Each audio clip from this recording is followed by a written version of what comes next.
उपस्थित धर्म प्रेम सज्जनों, माताओं और बहनों, आज का हमारा प्रवचन का विषय है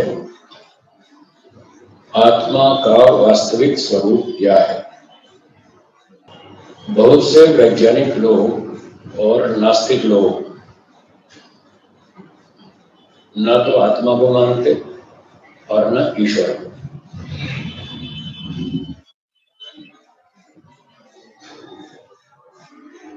तो बहुत से लोग हमसे पूछते हैं कि इनको कैसे समझाएं। मैं उनसे कहता हूं कि उनको समझाना तो बहुत कठिन है। समझाना एक विशेष कला है जो सबके पास नहीं होती। जैसे स्कूल में पढ़ाना, टीचर होते हैं, स्कूल कॉलेज में पढ़ाते हैं, वो पढ़ाना एक कला होती है, सबको पढ़ाना नहीं आता। ऐसे सब लोग समझा दें बहुत कठिन है। समझाने की एक कला होती है, वो सीखनी पड़ती है। तो आप समझा तो सकेंगे यदि आप इस कला को सीखेंगे, तो आप भी समझा सकते हैं, वो तो बाद की बात है। पर पहले खुद समझ ले, ये भी बहुत है। स्वयं समझ लेना ये भी बहुत बड़ी बात है। लोग स्वयं भी समझना नहीं चाहते, बहुत सारे लोग ऐसे हैं।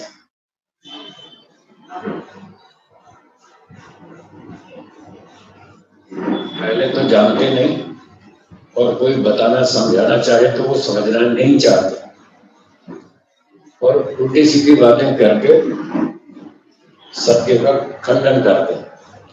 और वो खंडन भी बिना सिर पैर का होता है, क्योंकि उनको खंडन करना भी तो नहीं आता।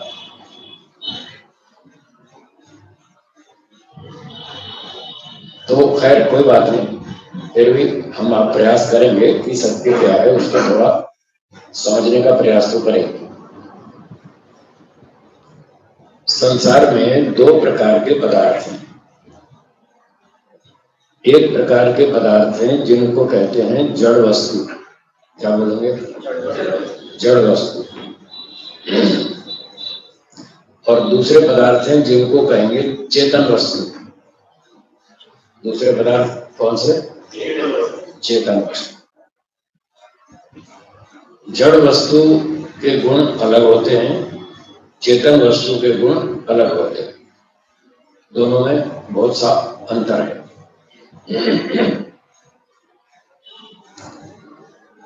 कल शाम की सत्संग चर्चा में भी हमने थोड़ी बात ये चलाई थी, फिर उसको भी थोड़ा दोहराऊंगा, क्योंकि एक बार सुनने से बात याद नहीं रहती, समझ में भी कम आती है, बार बार सुनना पड़ता है, और फिर बार बार सुनने से वो अच्छी तरह याद भी हो जाती है। याद हो जाती है तो फिर हम आगे कुछ आचरण भी कर सकते हैं। इसलिए मैं दोबारा से दोहराऊंगा कि जड़ और चेतन में क्या अंतर है। चेतन दो पदार्थ चेतन है, एक ईश्वर और एक आत्मा, ये दोनों चेतन है। और जो तीसरी वस्तु है प्रकृति, वो जड़ है। कल इसकी बात चल रही थी, प्रकृति, ईश्वर और आत्मा, तीन वस्तुएं अनादि हैं, इनकी उत्पत्ति कभी नहीं हुई। तो इन तीन में से दो चेतन और एक जड़। दो जो चेतन है, दोनों ईश्वर और आत्मा, इनमें भी अंतर है। दोनों चेतन होते हुए भी उनमें अंतर है। परंतु लोग शास्त्रों को पढ़ते नहीं, ठीक ढंग से किसी से सीखते नहीं, शंका समाधान नहीं करते, इसलिए वो भ्रांति में पड़ जाते हैं। वो क्या समझते हैं? आत्मा भी चेतन है, ईश्वर भी चेतन है, दोनों एक ही तो हुआ। ये ठीक नहीं, ये चिंतन ठीक नहीं। महर्षि कणाद जी वैशेषिक दर्शन में बताते हैं, अगर आप सत्य को जानना चाहते हैं, संसार की सच्चाई को जानना चाहते हैं, तो आपको संसार के पदार्थों का बहुत गहरा अध्ययन करना पड़ेगा। और उस गहरे अध्ययन में एक समझने की बात यह है कि संसार की सब वस्तुओं में कुछ ना कुछ समानता होती है और कुछ ना कुछ अंतर भी होता है।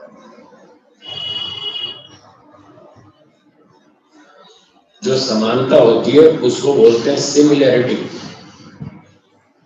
अंग्रेजी में सिमिलैरिटी, और संस्कृत में साधर्म्य।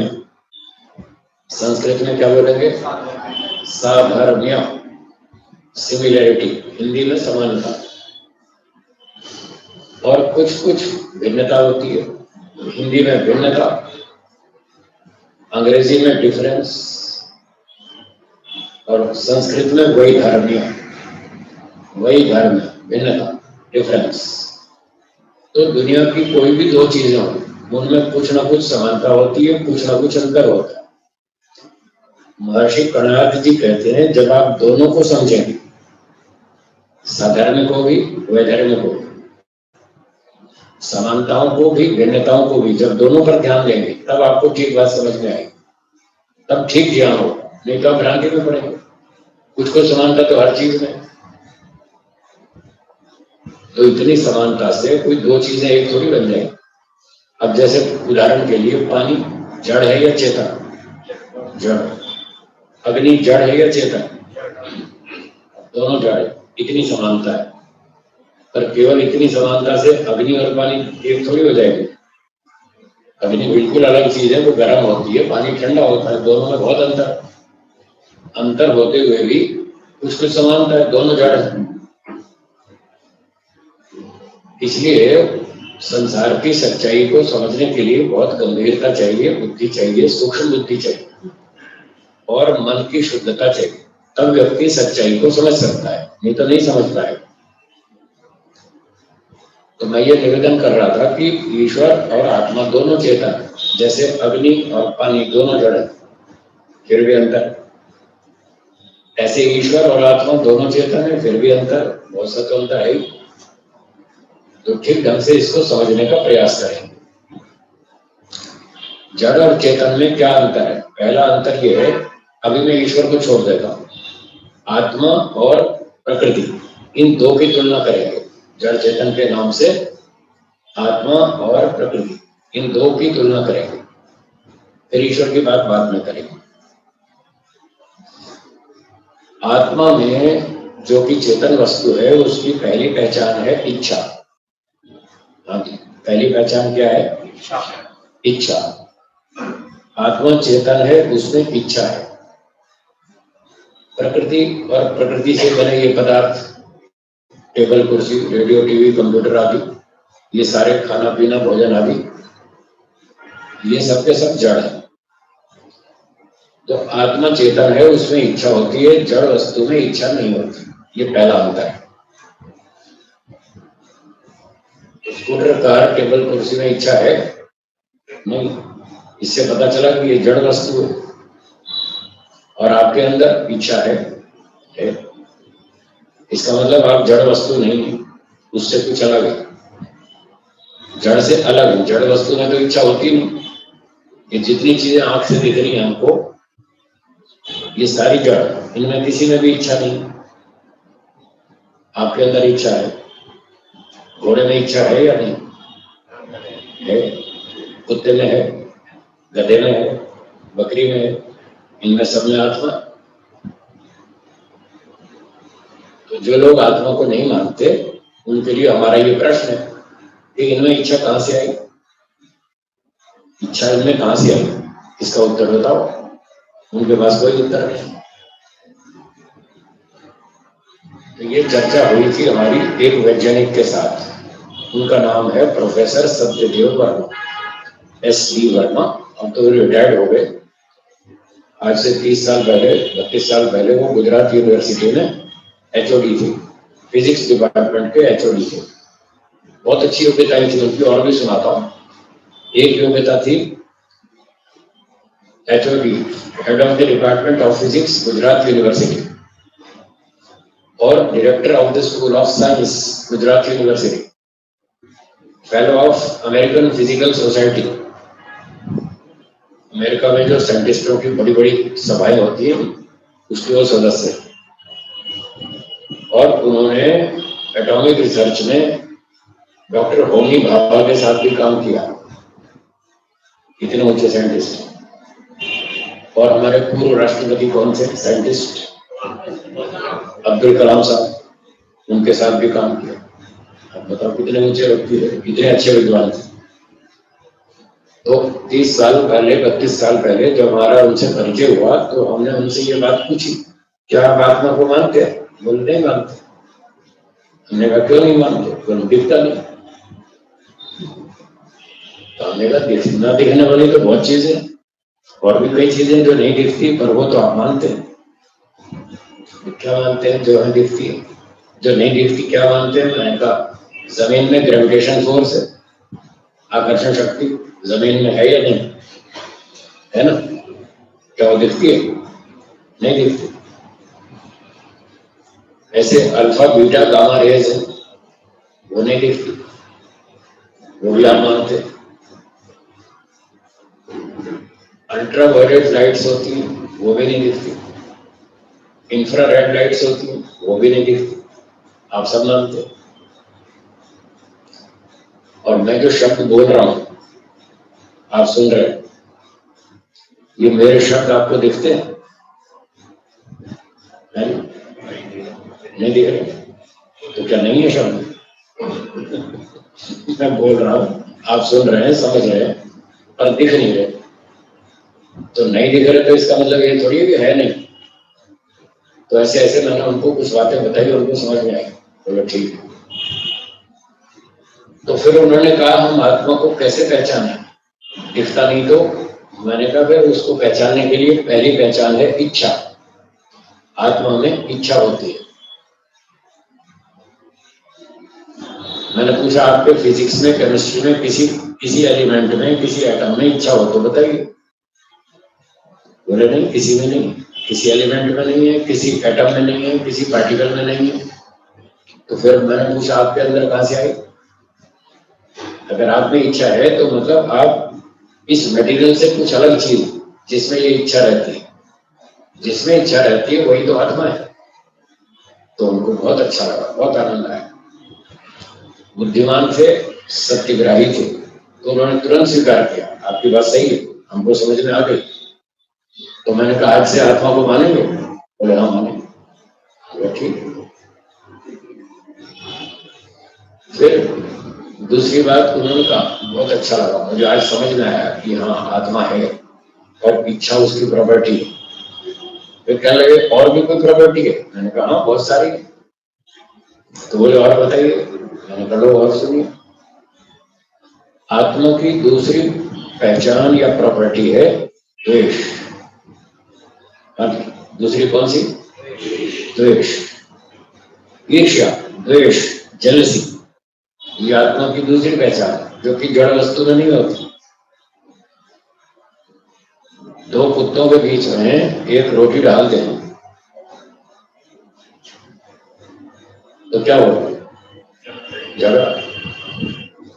दो कुत्तों के बीच में एक रोटी डाल दें तो झगड़ा होगा। क्यों झगड़ते हैं? उनमें द्वेष है। और दो कारों के बीच में 10 लीटर पेट्रोल रख दो, वो झगड़ेंगे? वो नहीं झगड़ेंगे। क्यों? उनमें द्वेष नहीं है। द्वेष नहीं है तो वो जड़ वस्तु है। और जिसमें द्वेष है वो चेतन है, वो आत्मा है। वो द्वेष के कारण झगड़ते हैं, कंपटीशन करते हैं, एक दूसरे के साथ छीन झपट करते हैं, लड़ाई झगड़ा करते हैं। तो ये आत्मा की दूसरी पहचान है कि वो जड़ वस्तु में द्वेष नहीं होता और चेतन आत्मा में होता है। दो मोटरसाइकिलें नहीं लड़ेंगी, पर दो बकरियां लड़ेंगी, दो भैंसें लड़ेंगी, दो गौएं लड़ेंगी, दो कुत्ते लड़ेंगे, दो मनुष्य लड़ेंगे। उनमें द्वेष, द्वेष है तो आत्मा है, ये आत्मा की पहचान। जो लोग आत्मा को नहीं मानते वो बताएंगे ये द्वेष कहां से आया, प्रकृति में तो है नहीं कहीं, वो तो जड़ वस्तु है। ये दूसरी पहचान हो गई द्वेष। और तीसरी पहचान है प्रयत्न। तीसरी कौन सी? प्रयत्न। प्रयत्न का मतलब होता है स्वयं क्रिया करना। क्रिया दो तरह से होती है, एक स्वयं क्रिया होती है, दूसरा धक्का मारे तो होती है। दूसरा क्रिया उत्पन्न करे तो होगी, नहीं करे तो नहीं। अब जैसे आप तो स्वयं चलते हैं, आपको धक्का लगाना पड़ता है, आपको कोई धक्का नहीं लगाता, आप स्वयं चलते। बकरी स्वयं चलती है, गाय स्वयं चलती है, भैंस स्वयं चलती है, चींटी भी स्वयं चलती है, ये तो अपने आप चलती है। पर कार अपने आप नहीं चलती, कार को चलाना पड़ता है। तो बैटरी डाउन हो गई, इंजन चालू नहीं हो तो फिर धक्का भी मारना पड़ता है, वो ऐसे चलती। तो जिसको धक्का मारना पड़े वो जड़ वस्तु। हाँ जी, क्या बोला? जिसको धक्का मारना पड़े, जो धक्के से चले, दूसरे ताकत से चले, उसको ये फिजिक्स वाले एक्सटर्नल फोर्स कहते हैं। बाह्य पदार्थ की ताकत से जो धक्का खा के फिर चले उसको तो जड़ कहेंगे।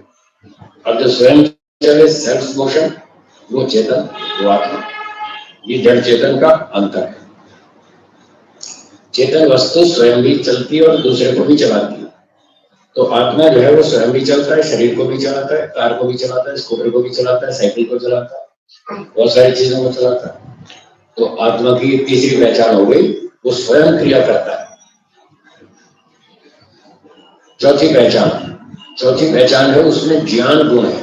चेतन का एक मुख्य लक्षण है ज्ञान, नॉलेज। आपके पास नॉलेज है, आपको जानकारी है क्या खाना चाहिए, क्या नहीं खाना चाहिए, दिल्ली कहाँ पर है, पंजाब कहाँ पर है, राजस्थान कहाँ पर है, नक्शे में आप सब जानते हैं।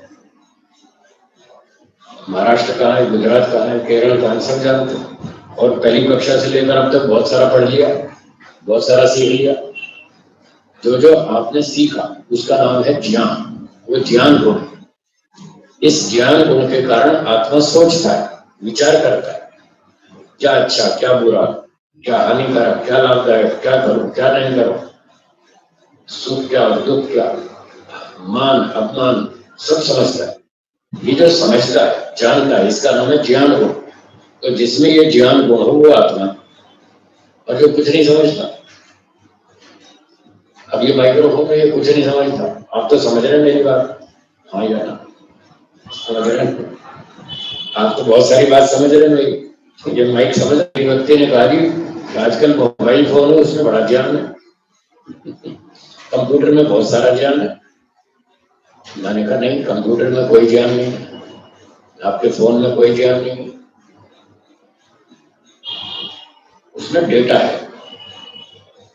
जैसे पुस्तक है, पुस्तक में अक्षर तो लिखे हैं, पर क्या पुस्तक में ज्ञान है? ज्ञान नहीं, वो सोचती थोड़ी रखिए सो रखिए अलमारी में, आप 6 महीने तक मत उठाओ, कैसी रखी रहेगी। उठाएंगे, पढ़ेंगे तो ठीक है, वो आपके हाथ में आ जाएगी। नहीं उठाएंगे तो रखी रहेगी 6 महीने तक, वो नहीं चलेगी, हिलेगी। वो उसमें ज्ञान नहीं है, उसमें अक्षर है। ज्ञान तो चेतन में होता है। पुस्तक पढ़ाने वाले अध्यापक में ज्ञान होता है, या फिर विद्यार्थी में होता है, जो उस पुस्तक को पढ़ता है विद्यार्थी, अध्यापक उसको पढ़ाता है, विद्यार्थी सीख लेता है। तो ये चेतन है दोनों, विद्यार्थी और अध्यापक। तो वो उनमें ज्ञान होता है, चेतन में। इस पुस्तक में कोई ज्ञान नहीं। जैसे पुस्तक में ज्ञान नहीं है, ऐसे आपके मोबाइल फोन में डेटा है, ज्ञान नहीं है। इसमें भी डेटा है, इस डेटा को हम पढ़ सकते हैं, समझ सकते हैं। ऐसे ही मोबाइल के अंदर जो डेटा है उसको हम समझ सकते हैं, पढ़ सकते हैं। हमने किसका नाम लिखा है, किसका नंबर क्या लिखा है, वो हम पढ़ सकते हैं। फोन को कुछ नहीं पता। जब आप मोबाइल फोन से बात करते हैं दूसरे व्यक्ति से, क्या फोन को पता चलता है आप क्या बात कर रहे हैं? ज्ञान होता तो उसको पता लगना चाहिए नहीं क्या बोल रहा है, और उसको कुछ नहीं पता क्या बोल रहे हैं। अच्छी बात बोल रहे हैं, बुरी बात बोल रहे हैं, सच बोल रहे हैं, झूठ बोल रहे हैं, फोन को कुछ नहीं मालूम। इसका मतलब उसमें ज्ञान नहीं। तो इस प्रकार से जड़ वस्तु में ज्ञान नहीं होता और चेतन में होता है। आप समझते हैं मैं क्या बोल रहा हूँ, सुनने वाला भी समझता है आप क्या बोल रहे हैं। ठीक बोल रहे हैं, गलत बोल रहे हैं, सही बोल रहे हैं, गलत बोल रहे हैं, झूठ बोल रहे हैं, सच बोल रहे हैं, वो सब समझता है। तो जो समझता है वो चेतन है, उसमें ज्ञान है। कंप्यूटर मोबाइल में कोई ज्ञान नहीं।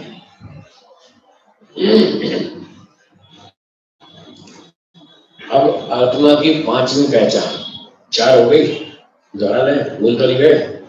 हाँ दोहराइए। पहली बात क्या बताई थी? इच्छा, दूसरी द्वेष, तीसरी प्रयत्न, चौथी ज्ञान, और पांचवी सुख का अनुभव करना। बोलिए। छठी दुख का अनुभव करना। क्या आप सुख का अनुभव करते हैं? करते हैं। कभी कभी दुख का अनुभव भी करते हैं। जब कोई आपकी बात नहीं मानता तब बहुत गुस्सा आता, तब बहुत दुख होता है कि हमारी बात नहीं मानता। ये छोटा सा बच्चा हमारी बात नहीं मानता, फिर बहुत दुख होता है और गुस्सा भी आता है। चलो बात आगे प्रसंग में सुना दूं, बता ही दूं। जब दूसरा व्यक्ति आपकी बात नहीं मानता तब आपको बहुत दुख होता है और गुस्सा आता है। तो वो दुखी नहीं होना चाहिए।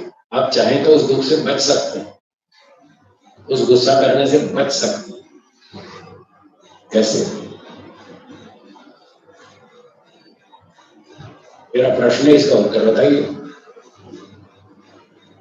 क्या आप किसी दूसरे व्यक्ति की 100 की 100 बात मान सकते हैं?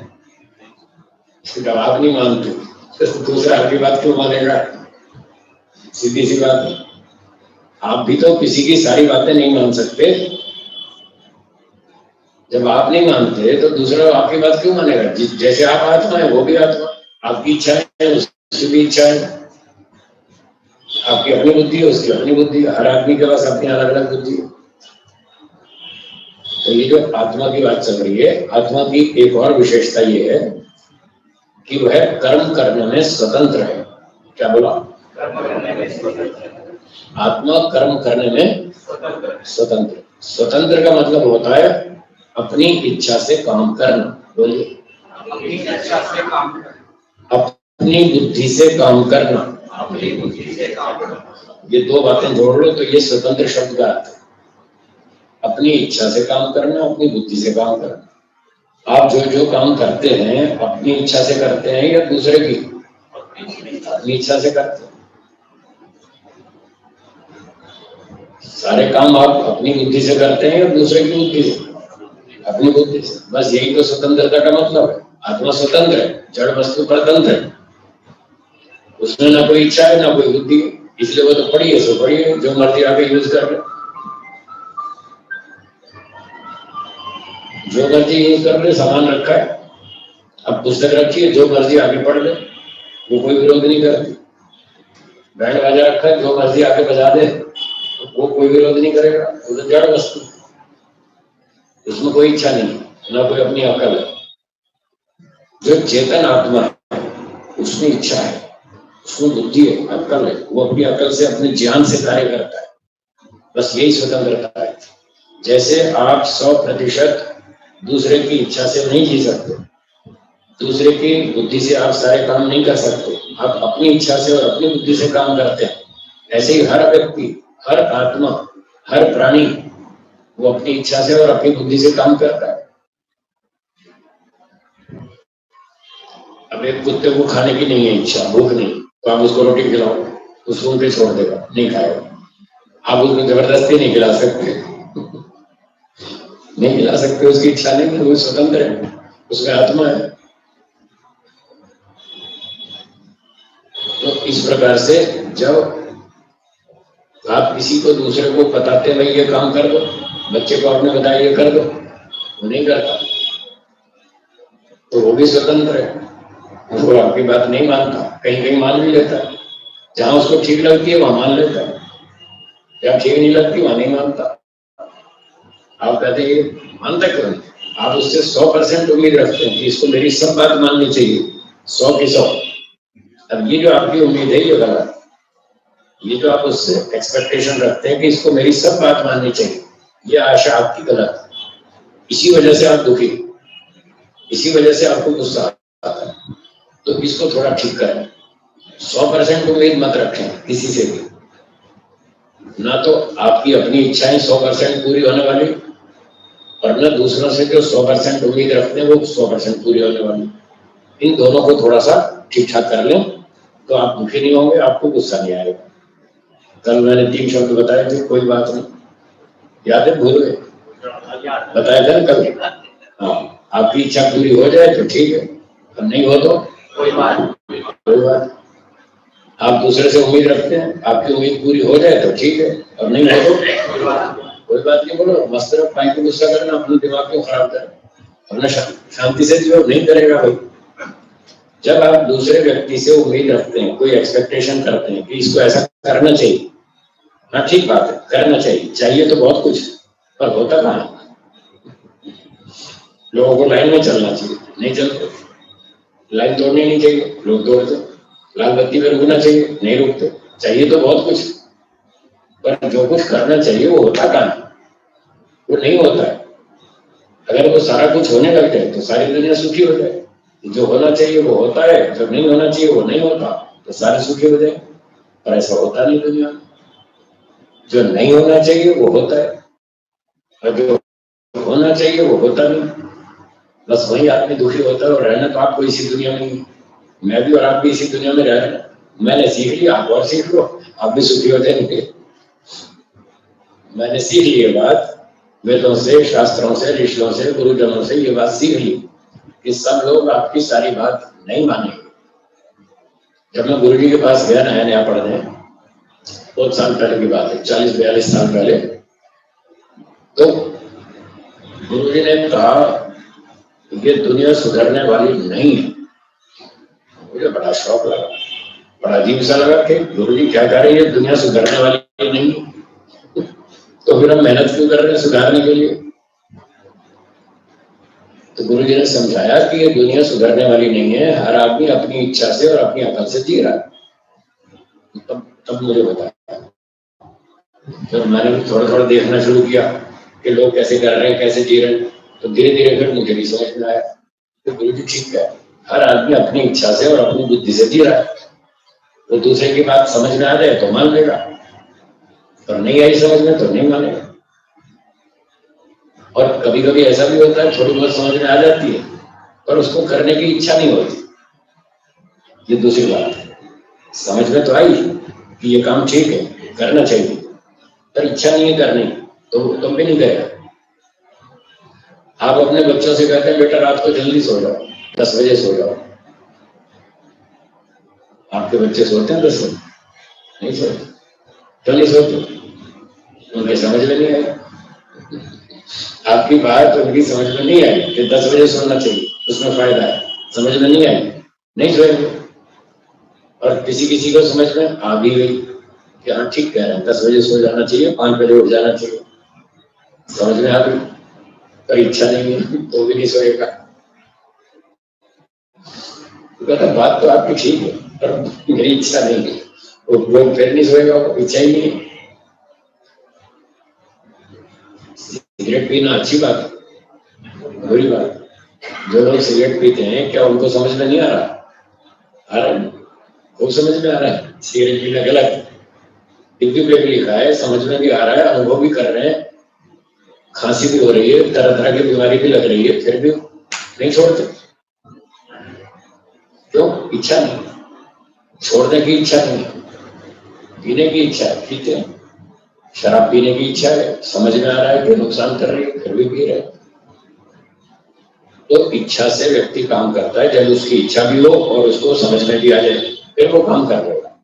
तो आप जो दूसरों से काम करवाना चाहते हैं, हाँ जी ध्यान से सुनिए वो फॉर्मूला, जो काम आप दूसरों से करवाना चाहते हैं, यदि उनको आप समझाने में समर्थ हो गए, अपनी बात उनको दिमाग में बिठा दी कि ये काम ठीक है, और फिर उनकी इच्छा भी हो गई काम करने की, तब तो वो आपकी बात मान लेंगे, तब तो वो काम कर देंगे जो आप चाहते हैं। और अगर आप समझा नहीं पाए अथवा समझाने पर भी उनकी इच्छा नहीं बनी, फिर नहीं करेंगे। फिर आप दुखी मत होना, गुस्सा नहीं करना, अपने आप को समझा लेना कि इसके समझ में नहीं आ रही इसलिए नहीं कर रहा, और समझ में भी आ गई फिर भी इसकी इच्छा नहीं करने की तो नहीं कर रहा। जबरदस्ती थोड़ी कर सकते, जबरदस्ती नहीं कर सकते, क्योंकि जीवात्मा स्वभाव से स्वतंत्र है। जबरदस्ती क्यों नहीं कर सकते? क्योंकि जीवात्मा स्वभाव से स्वतंत्र है। जबरदस्ती ईश्वर भी नहीं करता, फिर आप और हम क्या कर लेंगे? वो भी नहीं करता जबरदस्ती। अगर भगवान भी जबरदस्ती करता है तो फिर सबका हाथ पकड़ लेता, ना किसी को चोरी करने देता, ना किसी को सिगरेट पीने देता, ना किसी को शराब पीने देता, सबका हाथ पकड़ लेता। तो नहीं करने दूंगा, तो वो भी हाथ नहीं पकड़ता, क्योंकि स्वतंत्र है, इसलिए छोड़ रखा है, छूट दे रखी, करो भाई जो करना। वार्निंग जरूर देता है, चेतावनी जरूर देता है कि तुम गलत कर रहे हो, इसका नुकसान भोगना पड़ेगा। पहले तो वेद में कानून बता दिया कि ये काम गलत है, ये ठीक है, ये करो ये मत करो, पहले तो कानून बता दिया। और फिर आदमी कानून पढ़ लिया, समझ लिया, सिगरेट पीना गलत है, शराब पीना गलत है, झूठ बोलना गलत है, उसको सब पता है, और फिर भी वो गलती कर रहा है। तो फिर एक और सुविधा ये है भगवान की ओर से, वो तत्काल सूचना देता है कि गलत कर रहे हो, इससे नुकसान होगा, अब भी समझ जाओ। बस इतनी उसकी सीमा है, सूचना देके फिर मौन, फिर आपकी मर्जी, आप करो या मत करो, आपका हाथ नहीं पकड़ेगा। तो जब ईश्वर भी हाथ नहीं पकड़ता, जबरदस्ती नहीं करता, तो फिर हम आप कैसे कर लेंगे?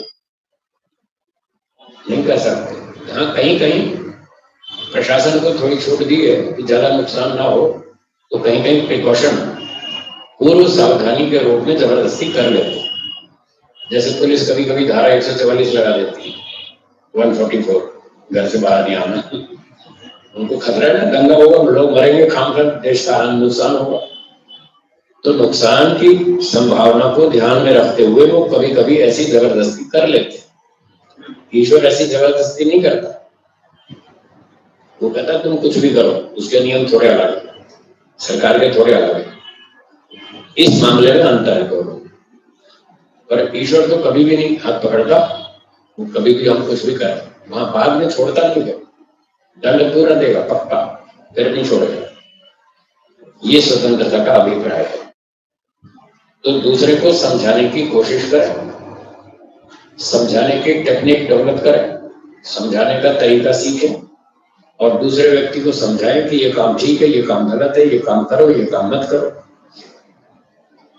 समझाएं और फिर देखें इसको समझ में आया कि नहीं आया, और आ गया तो फिर इसकी इच्छा बनी कि नहीं बनी, बस इतनी वेट करनी, इतनी प्रतीक्षा करें। अगर समझ में भी आ गया और उसकी इच्छा भी हो गई तो वो आपकी बात मान लो, और नहीं हुई तो नहीं मान, तब आप दुखी ना हो। आपके पास ये उत्तर है। दो बातों से सारी दुनिया दुखी है। कौन सी दो? पहली बात, ये व्यक्ति ऐसा क्यों करता है? जो भी आपका भाई भतीजा पड़ोसी पति पत्नी, उसकी जो क्रियाएं आपको पसंद नहीं आती तो आपको गुस्सा आता है, ये ऐसा क्यों करता है? हाँ या नहीं? ऐसा मन में उठता है ना, ये ऐसा क्यों करता है? और दो चार बार आपने समझा भी लिया कि भाई ये काम गलत है, मत करो, तो कहता हाँ ठीक है नहीं करूंगा, फिर करता है। फिर आपने समझाया कि गलत है मत करो, ठीक है नहीं करो, नहीं करता है। तो मना करने के बाद भी वो फिर करता है, फिर तो 4 गुना गुस्सा आता है, ये ऐसा क्यों करता है? इसका दिमाग खराब है, इसकी बुद्धि काम खास करने के लिए मना करता है, उसके बाद फिर करता है। तो एक प्रश्न ये उठता है कि ये व्यक्ति ऐसा क्यों करता है? इस बात पे बहुत गुस्सा आता है। और दूसरा प्रश्न ये है कि ये ऐसा क्यों नहीं करता है? ये ऐसा क्यों नहीं करता? आपने बच्चे को समझाया बेटा 5 बजे उठ जाओ, कहता हाँ उठ जाऊंगा, फिर नहीं उठता। अरे रात को तो समझाया था और तुमने कहा भी था मैं उठ जाऊंगा, फिर क्यों नहीं उठते? 5 बजे क्यों नहीं उठता? रात को देर तक क्यों जागता है? रात को देर तक क्यों जागता है? 5 बजे क्यों नहीं उठता है? तो ये 2 सवाल हैं जिससे सारी दुनिया परेशान। अब लोगों को इसका उत्तर नहीं मिलता, इसलिए वो दुखी रहते हैं। उत्तर दोनों प्रश्नों का एक ही है। क्या उत्तर है? इसकी इच्छा ऐसी है, बोलिए। इसकी इच्छा ऐसी है और इसकी बुद्धि ऐसी है, बस इसलिए करता है। ये क्यों करता है? रात को देर तक क्यों जागता है? इसकी इच्छा है जागने की, और इसकी बुद्धि कहती है रात को देर तक जागना चाहिए, इसलिए करता है। फिर आप कहते हैं सुबह 5 बजे क्यों नहीं उठता? उसकी इच्छा नहीं है, उठने की इच्छा नहीं, उसको समझ में नहीं आया इसलिए नहीं उठता। तो जब आपके मन में ये प्रश्न उठे कि ये ऐसा क्यों करता है और ऐसा क्यों नहीं करता, तो ये दोनों उत्तर वहां दोहरा लीजिए। इसकी इच्छा ऐसी है, इसकी बुद्धि ऐसी है, इसलिए नहीं करता। तो आपका गुस्सा ठंडा हो जाएगा, गुस्सा कम हो जाएगा, मन शांत हो जाएगा, फिर आप अच्छी तरह जिएंगे। इस तरह से हमको सोचना चाहिए। तो ये सारा कार्यक्रम कौन कर रहा है? आत्मा। ये जड़ पदार्थ ये कोई आपका उल्लंघन नहीं करता। आप कंप्यूटर में जो बटन दबाएंगे वो वही काम करेगा, कार में जो बटन दबाएंगे वो वही काम करेगी। वो 100% आपकी बात मानती है। क्यों? क्योंकि वो जड़ है, उसमें इच्छा नहीं है, उसमें अपनी कोई इच्छा नहीं। वो 100% जड़ है, पराधीन है, इसलिए वो 100% आपकी बात मानती है। स्कूटर भी मानता है, कार भी मानती है, कंप्यूटर भी मानता है, मोबाइल भी मानता है, हर चीज जड़ वस्तु आपकी बात मानेगी, पर चेतन की कोई गारंटी नहीं। एक फर्श पे चींटी जा रही है, आपने देखा ये चींटी जा रही है, आप बता सकते हैं आगे चल के दाईं मुड़ेगी या बाईं मुड़ेगी? इस दुनिया को कोई ज्योतिषी नहीं बता सकता। लोग उसको हस्तरेखा बताते हैं, तुम्हारा ये होने वाला है, तुम्हारा वो होने वाला है। हर एक चींटी का तो बताओ दाईं मुड़ेगी या बाईं मुड़ेगी, इतना तो मालूम नहीं, इतना तो बता नहीं सकते। दूसरों को ऐसे काम मूर्ख बना रहे। तो चेतन की कोई गारंटी नहीं है, वो कब कहाँ क्या कर देगा, कहाँ पलटी मारेगा। आज कहता हाँ करूंगा, कल कहता नहीं करूंगा। व्यापार में तो रोज ऐसा होता ही, हाँ सर परसों पेमेंट दे दूंगा, फिर एक हफ्ते तक गायब, नहीं देता, रोज का चल रहा है। तो चेतन की कोई गारंटी नहीं है, वो स्वतंत्र है, अपनी इच्छा से और अपनी बुद्धि से जीता है। इस बात को बार बार दोहराएं, समझाएं अपने आप को, तो आपको गुस्सा नहीं आएगा, ठीक ठाक जी लेंगे। अब ये जो समस्या है इसका समाधान यही है, आत्मा का ये लक्षण। आत्मा ऐसे काम करता है, जड़ वस्तु ऐसा नहीं करता। तो ये पांचवी और छठी पहचान थी, सुखी होना और दुखी होना। जब आपकी बात कोई नहीं मानता तब आपको दुख होता है, जब आपकी इच्छा पूरी नहीं होती तब आपको दुख होता है, और जब इच्छा पूरी हो जाए तब खुश हो जाते। बेटा पोता क्लास में फर्स्ट आ जाए तो आप खुश हो जाते, उसको कोई मेडल मिल जाए, इनाम मिल जाए तो बड़े खुश हो जाते। अच्छा भोजन खाने को मिल जाए, ठीक समय पर मिल जाए तो बड़े खुश होते। अच्छा बढ़िया बिस्तर, कमरा धुला हुआ बिस्तर, कमरा अच्छा साफ सुथरा मिल जाए तो आप बड़े खुश होते। कोई आपकी प्रशंसा कर दे, सम्मान कर दे तो आप बड़े खुश होते। तो यह आत्मा सुखी भी होता है और दुखी भी होता है, दोनों बात है। ये है आत्मा की 6 पहचान, जो कि जड़ वस्तुओं में नहीं है। अब इसको ईश्वर के साथ थोड़ा तुलना करके देखते हैं। आत्मा भी चेतन है, ईश्वर भी चेतन है, दोनों चेतन। अब दोनों चेतन होते हुए भी दोनों में कुछ कुछ समानता है और कुछ कुछ अंतर भी है। अब देखते हैं क्या समानता है और क्या अंतर है। तो आत्मा की 6 पहचान में हमने देखा पहली पहचान क्या थी? इच्छा। आत्मा चेतन है, उसमें इच्छा है। इसी तरह से ईश्वर भी चेतन है। क्या ईश्वर में इच्छा है?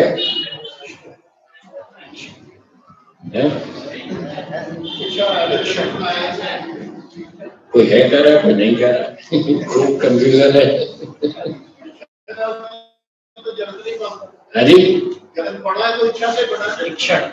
मतलब आपका कहना यह है कि ईश्वर में इच्छा है।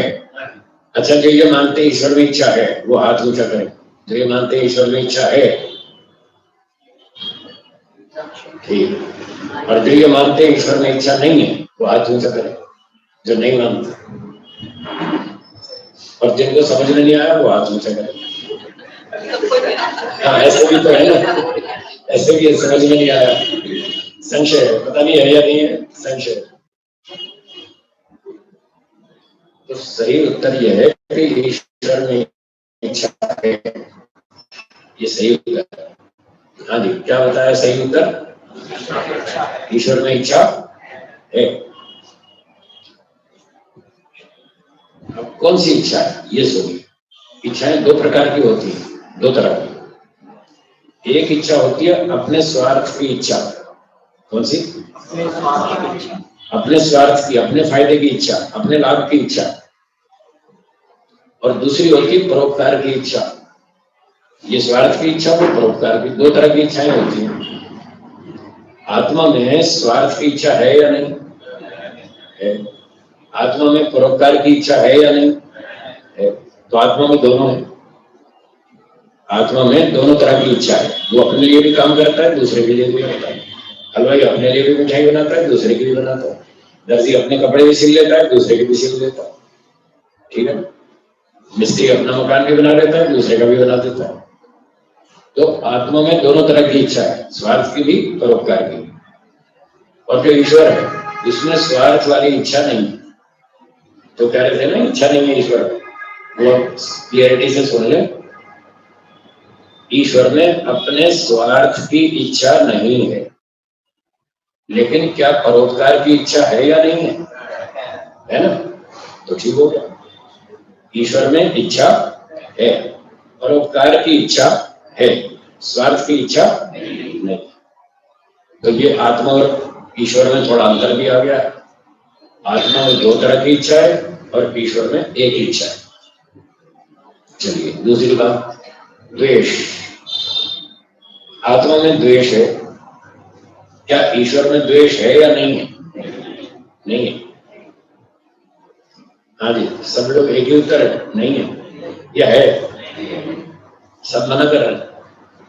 मुझे तो लगता है देखना यहाँ भी कोई कोई बात इसका भी वैसे ही बात है। द्वेष भी दो तरह का है। हाँ जी, क्या बोला? दो प्रकार का द्वेष है। एक द्वेष ऐसा है जो दुखदायक है।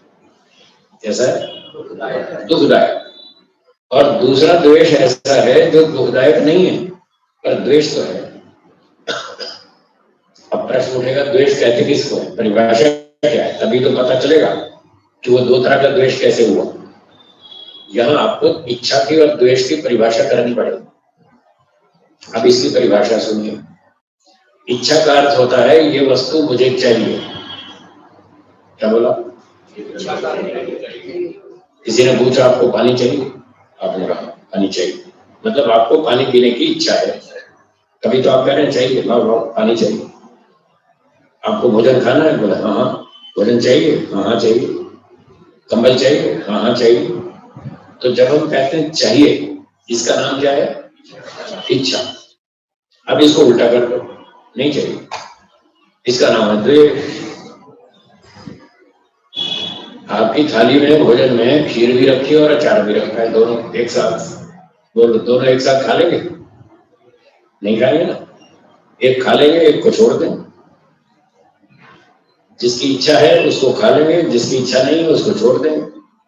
मान लो खीर खाने की इच्छा है तो खीर खा लेंगे, अचार छोड़ देंगे। खीर चाहिए, अचार नहीं चाहिए। ये नहीं चाहिए, ये द्वेष है, पर ये दुखदायक नहीं है। अगर आप अचार छोड़ देंगे इससे आपको तकलीफ कुछ नहीं है, कष्ट कुछ नहीं है, बस नहीं खाना। खीर के साथ उसका मैच नहीं करता तो उसके साथ नहीं खाएंगे, फिर कभी खा लेंगे। अब जिसका अचार खाने का मूड होगा वो खीर छोड़ देगा, और खीर तो रोज खा खा के थक गए, फिर बहुत दिन हो गए अचार नहीं खाया, लाओ लाओ आज अचार खाएंगे, तो वो खीर छोड़ देगा। ऐसे कम लोग मिलते हैं जो अचार खाते और खीर छोड़ दे, ऐसे कम मिलते हैं। फिर भी कोई कोई होते हैं, कभी कभी ऐसे भी होते हैं। अथवा कभी कभी मूड नहीं होता खीर खाने का तो फिर खीर छोड़ देते हैं और अचार खा लेते हैं। तो मतलब तो ये है कि जो आप करें चाहिए उसका नाम है इच्छा, जो नहीं चाहिए उसका नाम है द्वेष। ये जो द्वेष है, नहीं चाहिए, ये आज उचित नहीं है, आज अनुकूल नहीं है, आज इसकी आवश्यकता नहीं है, आज मुझे नहीं चाहिए, तो इसका नाम भी द्वेष है। परंतु ये दुखदायक नहीं है। और जो दूसरा द्वेष है वो दुखदायक है। एक आदमी ने आपके 5 लाख रुपए उधार ले लिए आपसे और कहा कि 3 महीने में दे दूंगा। 3 महीना निकल गया, आपने पैसे मांगे, लाओ भाई हमारे पैसे। उसने कहा हाँ देता हूँ, 15 दिन रुको, आने वाले पैसे अभी दूंगा। फिर उसने दिए नहीं, 15 दिन निकल गए, फिर दोबारा मांगे पैसे, लाओ, हाँ हाँ देता हूँ, 10 दिन और रुको। ऐसे ऐसे घसीटता रहा 6 महीने निकाल दिए, पैसे देता नहीं। तब आपको उस पर गुस्सा आता है, तब उससे जो द्वेष होता है, ये नालायक झूठ बोलता है, हमको मूर्ख बनाता है, रोज हमको बहकाता है, हाँ दूंगा दूंगा, फिर देता है नहीं, तो वो दुखदायक है। ये जो द्वेष है ना, ये दुखदायक है। और ये दुख और भी बढ़ जाएगा जब वो कह देगा नहीं दूंगा, कर ले क्या करेगा। कई कई ऐसे भी बदतमीज होते हैं, पैसे भी खा जाएंगे और फिर दादागिरी नहीं करेंगे, नहीं दूंगा, लेकर ले क्या करेगा। फिर तो देख रहा है कि मेरा गुस्सा आएगा। वो द्वेष दुखदायक। तो ये दो तरह का द्वेष हुआ, एक सुखदायक, एक बिना दुखदायक। तो आत्मा में तो दोनों तरह का द्वेष है, दुखदायक भी है, दुखी भी होता है उस द्वेष से, और कभी कभी उससे नहीं भी होता दुखी, कहता है अचार हटाओ, मुझे नहीं चाहिए आज तो खीर खाएंगे, तो उस समय कोई दुख नहीं हुआ, द्वेष तो है और दुख नहीं हुआ। और जब पैसे कोई खा जाए और देवे नहीं, तब दुखदायक द्वेष होता है। इस प्रकार से आत्मा तो दोनों तरह का द्वेष अनुभव करता है, पर ईश्वर में दुखदायक द्वेष नहीं होता, अर्थात ईश्वर दुखी कभी नहीं होता। उसके सामने कुछ भी कर लो, उसकी बात सुनो मत सुनो, मानो मत मानो, कुछ भी करो, वो दुखी कभी नहीं होता। लेकिन दूसरा द्वेष ईश्वर में भी है जो दुखदायक नहीं है। इच्छा का अर्थ क्या बताया था? चाहिए, और द्वेष का अर्थ नहीं चाहिए। जो चीज हमें नहीं चाहिए, जो हमें पसंद नहीं है, ये स्थिति हमें पसंद नहीं है, इसका नाम है द्वेष। अब बताइए, संसार में लूटमार, चोरी, डकैती, झूठ, छल, कपट, हत्याएं, अपहरण होता है या नहीं होता? क्या ईश्वर चाहता है ये सब होना चाहिए? तो देखो इन पाप कर्मों से ईश्वर को द्वेष है, और इतना होने पर भी वो दुखी नहीं है। हमारा आप तो दुखी हो जाते हैं, ये क्या हो रहा है, मानते नहीं। कितनी बार समझाया शोर मत करो, फिर बच्चे शोर करते हैं, तो हमें तो गुस्सा आता है, दुखी हो जाते हैं। पर ईश्वर को ऐसा गुस्सा नहीं आता, वो दुखी नहीं होता। गुस्सा नहीं कर लेता, चलो मान लिया, पर वो दुखी नहीं होता। मनुष्य तो दुखी हो जाता है, वैसे ईश्वर भी गुस्सा करता है और दुखी नहीं होता। आप कहेंगे ईश्वर भी गुस्सा करता है, हाँ बिल्कुल करता है, और करना भी चाहिए। गलत काम पे तो गुस्सा करना ही चाहिए। अगर गुस्सा नहीं करेंगे तो फिर सारी शासन व्यवस्था बिगड़ जाएगी। जब लोग गड़बड़ करते हैं, चोरी करते हैं, तो वो पुलिस वाले आते हैं डंडे लेकर, गुस्सा करते हैं, पकड़ पकड़ के ले जाते हैं चोरों को, चलो अंदर, और फिर न्यायाधीश उसको ठीक न्याय से फल देते हैं। स्कूल में विद्यार्थी गड़बड़ करते हैं तो अध्यापक उन पर गुस्सा करते हैं, उनको दंड देते हैं। पंचायत में, गांव में गड़बड़ होती है तो पंचायत वाले दंड देते हैं। घर में बच्चे गड़बड़ करते हैं तो माता पिता दंड देते हैं। गुस्सा नहीं करेंगे तो फिर सुधरेंगे कैसे? ईश्वर भी गुस्सा करता है, वो भी दंड देता है, हाँ या ना? देखो डिस्कवरी चैनल देखो, पता लग जाएगा ईश्वर का गुस्सा कितना खतरनाक, बहुत खतरनाक है ईश्वर का गुस्सा। हाँ बस वो दुखी नहीं होता, बिना दुखी हुए गुस्सा करता है। जैसे न्यायाधीश, कोर्ट में न्यायाधीश भी तो अपराधियों को दंड देता है, हाँ या ना? क्या वो दुखी होता है? बिना दुखी हुए दंड देता है।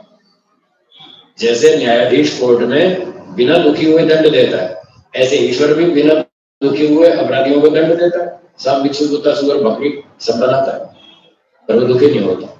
चाहता नहीं है कि ये सब गलत काम हो, बुरे कामों से उसको द्वेष है, फिर भी दुखी नहीं होता।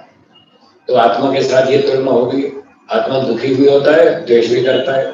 ईश्वर दुखी तो नहीं होता, पर वो द्वेष जरूर करता है, और उसी के कारण अपराधियों को खूब ठोक ठोक के दंड देता है।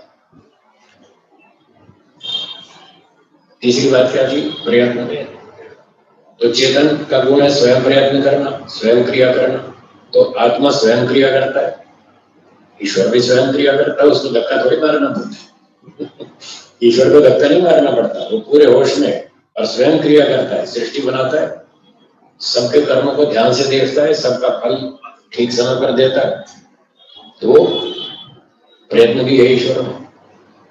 बस इतनी बात है कि आत्मा दो तरह के काम करता है, स्वार्थ के लिए और परोपकार के लिए, और ईश्वर केवल परोपकार के कर्म करता है। स्वार्थ वाले काम ईश्वर नहीं करता। क्यों नहीं करता? क्योंकि उसमें कोई कमी नहीं। क्यों नहीं करता स्वार्थ वाले काम? उसमें कोई कमी नहीं। इसलिए जब कमी नहीं तो क्या स्वार्थ का है? कुछ कमी तो है ही नहीं, फिर अपनी किस कमी को पूरा करने के लिए वो काम करेगा? है ही नहीं। इसलिए ईश्वर स्वार्थ के लिए काम नहीं करता, सिर्फ परोपकार के काम करता है। ये सृष्टि रचना की पालन कर रहा है, सुबह 5 कार्य बताए थे ईश्वर के, 5 कार्य, वो सब परोपकार की इच्छा से किए ईश्वर ने। और चौथी बात थी ज्ञान। जीवात्मा में चौथा गुण क्या था? ईश्वर में ज्ञान है या नहीं है? आत्मा में भी है, ईश्वर में भी है। आत्मा में थोड़ा सा है, ईश्वर में बहुत सारा है। आत्मा के ज्ञान में गड़बड़ है, कहीं भ्रांति है, कहीं संशय है। ईश्वर को कभी भ्रांति होती है? ईश्वर को कभी संशय होता है? नहीं होता। यह अंतर है। आत्मा का ज्ञान बहुत थोड़ा है, जैसे समुद्र के सामने एक बूंद, समुद्र के सामने एक बूंद कितनी छोटी, तो आत्मा का ज्ञान तो ऐसा है, और ईश्वर का समुद्र के समान बहुत अधिक। आत्मा के ज्ञान में भ्रांतियां हैं, ईश्वर के ज्ञान में कोई भ्रांति नहीं। आत्मा को जगह जगह संशय होता है, ईश्वर को कभी भी कोई संशय नहीं होता।